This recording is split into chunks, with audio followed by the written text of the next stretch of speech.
પાલનપુર તાલુકાનું કાણોદર ગામ આજે એક અત્યંત હૃદયદ્રાવક ઘટનાનું સાક્ષી બન્યું છે, જેમાં એક હસતા રમતા પરિવારે પોતાનો લાડકવાયો ગુમાવ્યો છે. કાણોદર હાઈવે નજીક આવેલા એક રહેણાંક મકાનમાં જ્યારે પરિવારના સભ્યો હાજર હતા, ત્યારે અચાનક વીજ વાયરોમાં શોર્ટ સર્કિટ થઈ હતી. આ શોર્ટ સર્કિટ એટલી ભયાનક હતી કે ઘરમાં રહેલા ઇલેક્ટ્રિક ઉપકરણમાં જોરદાર અવાજ સાથે બ્લાસ્ટ થયો હતો. બ્લાસ્ટ થતાની સાથે જ આખા ઘરમાં કાળો ડિબાંગ ધુમાડો ફેલાઈ ગયો હતો અને અફરાતફરીનો માહોલ સર્જાયો હતો. કમનસીબે આ સમયે ઘરમાં એક દિવ્યાંગ બાળક હાજર હતું, જે ધુમાડાના કારણે ગૂંગળામણનો ભોગ બન્યું હતું. પરિવારજનોએ ભારે જહેમત બાદ બાળકને ધુમાડાના ગોટા વચ્ચેથી બહાર કાઢ્યું અને તાત્કાલિક સારવાર માટે નજીકની હોસ્પિટલ દોડ્યા હતા. પરંતુ કુદરતને કંઈક બીજું જ મંજૂર હતું.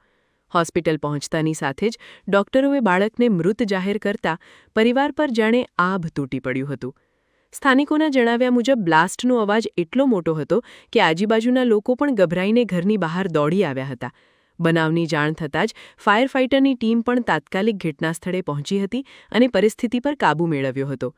પ્રાથમિક તપાસમાં શોર્ટ સર્કિટના કારણે કોઈ ઇલેક્ટ્રિક સાધન ફાટ્યું હોવાનું બહાર આવ્યું છે, પરંતુ તે કયું સાધન હતું અને શોર્ટ સર્કિટ કેવી રીતે થઈ તે દિશામાં હાલ તપાસ ચાલી રહી છે.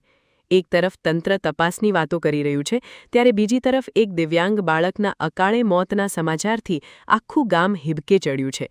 આ ઘટનાએ ફરી એકવાર ઘરના વીજ ઉપકરણોની સુરક્ષા અને વાયરિંગની ગુણવત્તા સામે ગંભીર સવાલો ઊભા કર્યા છે. હાલમાં તો મૃતક બાળકના ઘરે સાંત્વના આપવા માટે લોકોના ટોળે-ટોળા ઉમટી રહ્યા છે અને સમગ્ર કાણોદર પંથકમાં માતમનો માહોલ છવાયો છે. આ કરુણ દુર્ઘટનામાં માસૂમ જીવ ગુમાવનાર બાળકના સમાચારથી પંથકમાં ઘેરા શોકની લાગણી પ્રસરી ગઈ છે અને લોકો વીજ ઉપકરણોના વપરાશ બાબતે વધુ સાવચેત રહેવા ચર્ચાઓ કરી રહ્યા છે.